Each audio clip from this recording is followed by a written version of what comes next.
உத்திரமேரூர் அடுத்த மல்லிகாபுரத்தில் 500 ஆண்டுகள் பழமையான அந்தோணியர் தேவாலயத்தில் கிறிஸ்துமஸ் விழா கொண்டாட்டம்.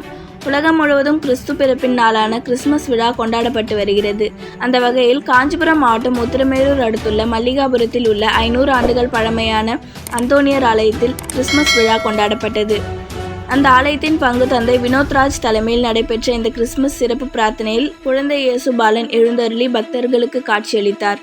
மாட்டுத் தொழுவத்தில் இயேசு கிறிஸ்து பிறந்த நினைவாக குழந்தை இயேசுவின் சொரூபமானது ஊர்வலமாக எடுத்து வரப்பட்டு மாட்டுத் தொழுவம் போல் அலங்கரிக்கப்பட்ட குடிலில் வைத்து சிறப்பு பூஜைகளும் பிரார்த்தனைகளும் நடைபெற்றது. இதில் நூற்றுக்கணக்கான பக்தர்கள் கலந்து கொண்டு கிறிஸ்துமஸ் விழாவை கொண்டாடி ஒருவருக்கொருவர் அன்பை பரிமாறிக்கொண்டனர். உலக நாடுகளில் அன்பும் அமைதியும் நிலவ சிறப்பு பிரார்த்தனைகள் நடைபெற்றது. 7 Green நியூஸ் செய்திகளுக்காக உத்திரமேரூர் செய்தியாளர் சந்த்.